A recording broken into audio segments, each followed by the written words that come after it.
Bonjour à tous, on continue la partie sur les sets de...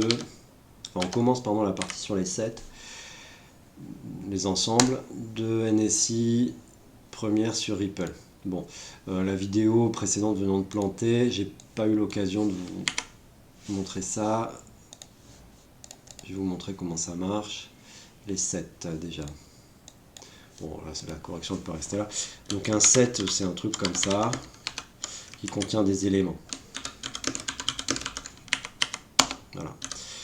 Donc, je peux regarder ce qu'il y a dans... Je peux regarder si 1 est dans S, ouais, il va me dire que voilà, si 4 est dans S, etc. Je peux ajouter des éléments à un set, ça se fait avec une méthode qui s'appelle add. Je peux ajouter 4 par exemple. Donc jusque là ça ressemble à une liste. Mais regardez ce qui se passe si on essaie d'ajouter 1. Il ne va pas planter, c'est juste qu'il ne l'a pas fait. Un set, ça contient une et une seule fois chaque élément. C'est comme un ensemble en maths, c'est le même principe. Ok?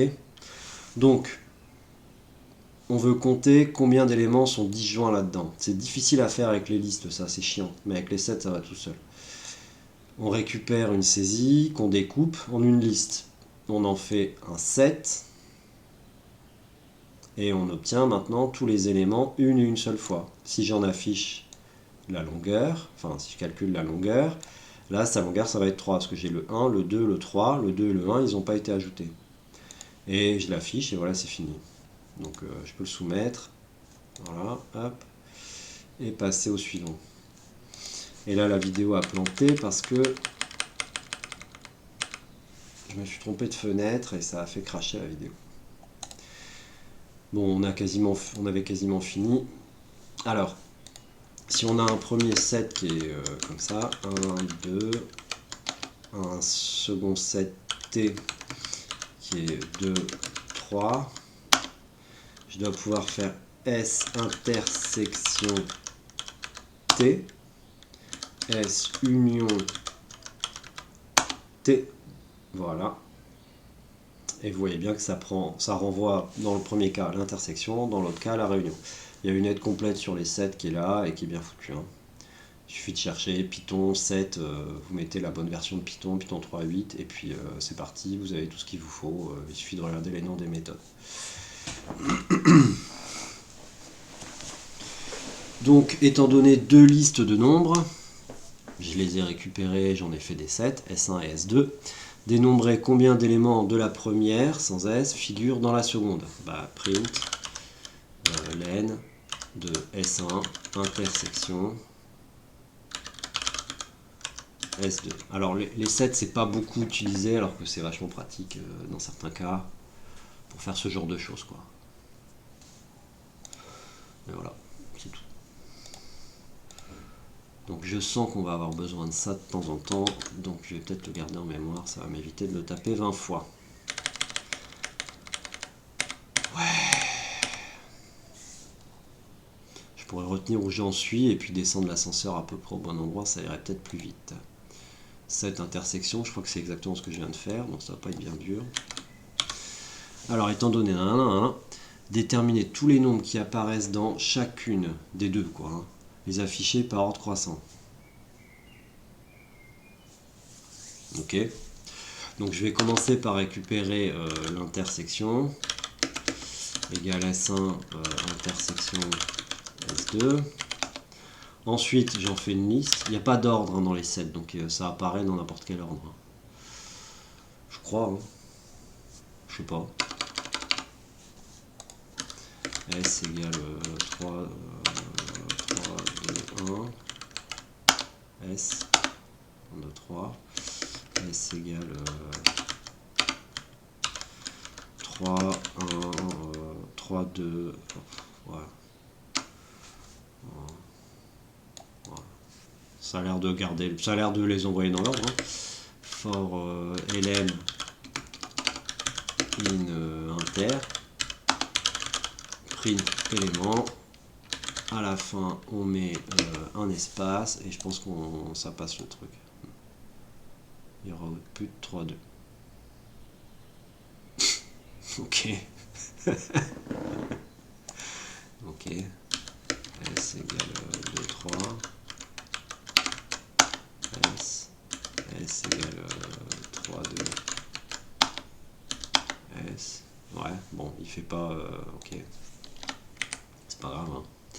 les afficher par ordre croissant. Donc liste égale liste de l'intersection. Donc dans une liste, je mets, pardon, dans une liste, je mets ça.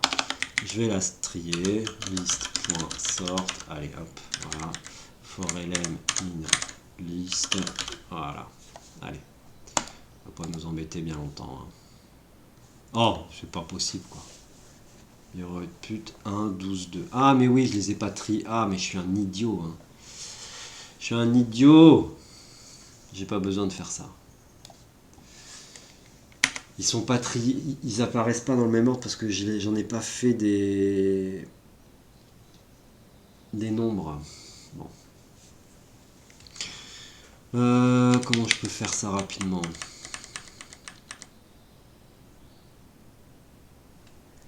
Je peux faire un map de int sur ça. Il manque une parenthèse. Il manque une parenthèse. Ici, je vais me mettre là et je vais faire un map de int sur ça et ça va marcher.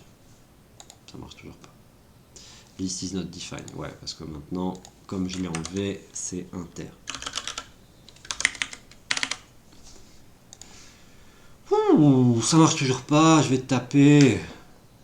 Et là, il les a pu trier. Oh là là, c'est pas possible. Et il faut recommencer.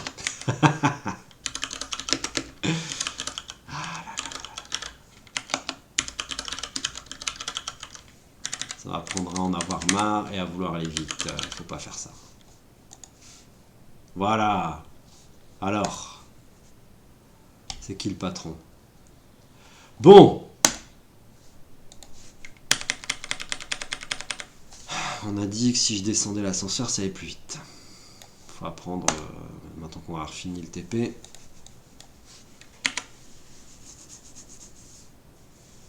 D'en donner une suite de nombres, les parcourir de gauche à droite et pour chaque nombre afficher yes si le nombre est déjà apparu ou no s'il apparaît pour la première fois.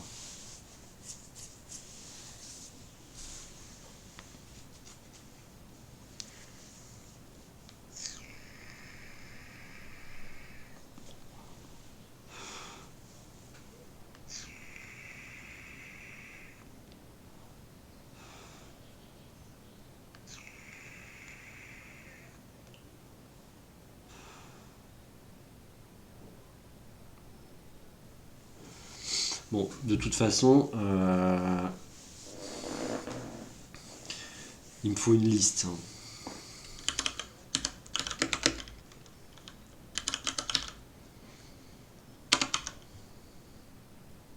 Non, même pas, je peux faire input split. J'ai pas besoin d'en faire des entiers, que ce soit des chaînes de caractères avec la lettre 1 dedans ou pas, ça change rien. Ensuite, for lm in list. Là j'ai un if, mais je sais pas quelles conditions. Print yes. Print no. Ça je sais faire. Et ça je vois pas.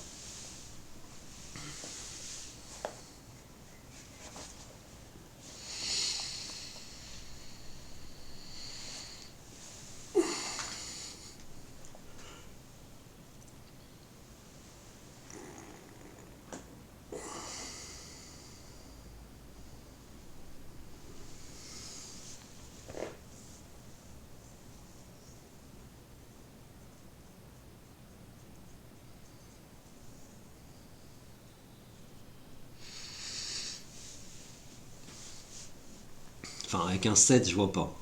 Avec un dictionnaire, je vois. Si on crée un dictionnaire avec...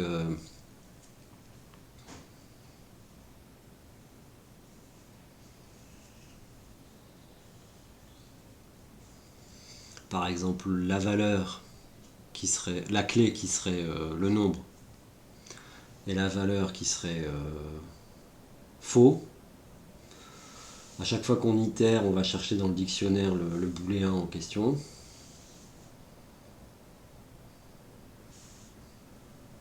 Non. Dans le dictionnaire, on met vrai. Si ce booléen est vrai, on affiche no. Et on le passe à faux. Sinon, on affiche yes. Donc je vais déjà vous montrer ça, parce que je pense que ça marche. Donc, mon dictionnaire D, c'est un dictionnaire que je vais faire par compréhension. C'est élément de point, on a dit faux. For élément une liste. Il va pas aimer ça. Il va pas aimer.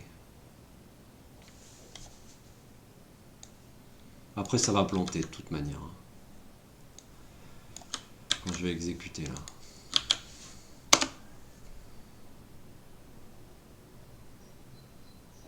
Non, même pas.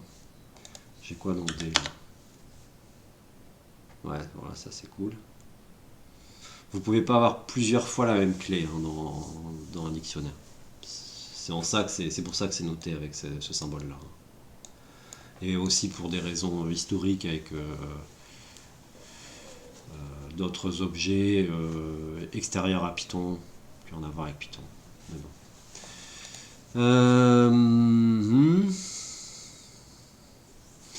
Donc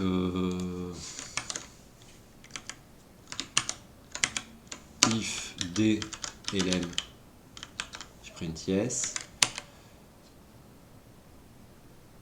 Non, je print no. Ça veut dire que je ne l'ai pas encore vu. Et puis je fais quoi? Non, je les mets à vrai. D'abord j'affiche no. Et puis DLM, je le passe à faux. Voilà. Bon, ça va marcher. Catastrophe, ça fait n'importe quoi. Ah, ouais.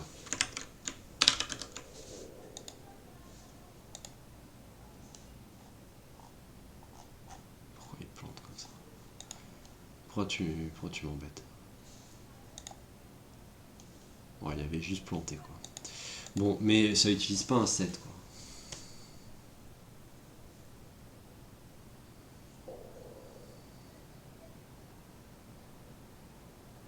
Ah! Ah! Ah! Mais ouais, il y a moyen de le faire avec un set, hein, j'ai capté. Donc on va zapper ce truc là. Pour chaque élément dans le truc, je crée un set, hein, je crée un ensemble. Donc c'est un ensemble vide. Alors on peut pas créer si vous créez ça, ça devient un dictionnaire. Ok? Donc il faut le créer comme ça.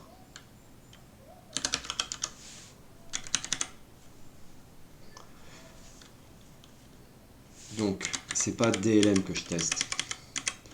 C'est si LM in ensemble. C'est qu'on l'a pas encore vu. Et dans ce cas-là, je l'ajoute. Ensemble add LM. Et voilà. Yes, yes, yes, yes, yes.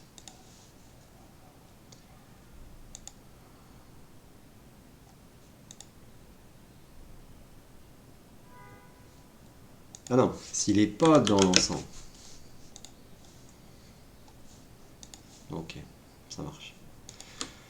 Voilà, on a respecté le principe, hein, c'est pas demandé explicitement à la consigne, c'est demandé dans le titre, c'est encore pire. Donc on a bien utilisé un set. Alors, comment ça marche?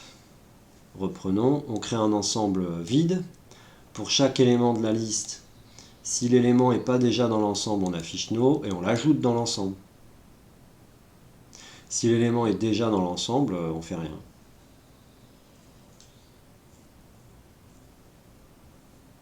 On pourrait même faire... on pourrait même le mettre là, que ça ne changerait rien. On pourrait essayer de l'ajouter à chaque fois. Vous allez voir, ça va changer que dalle. C'est un peu plus clean.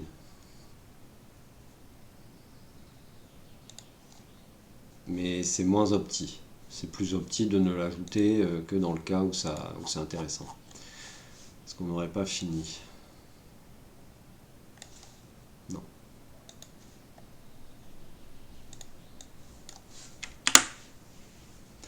Auguste.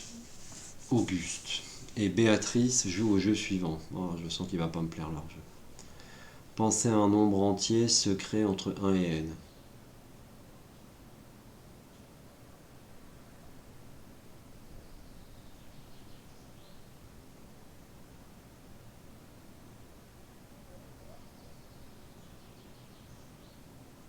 What? Étant donné l'entier n à la première ligne, suivi par une séquence de propositions de Béatrice, on me séparer par un espace, les réponses, machin, enfin, appel à l'aide, dans ce cas, envoyer une liste de solutions possibles.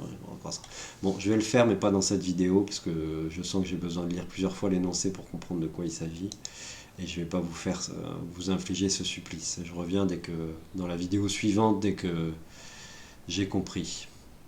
À bientôt.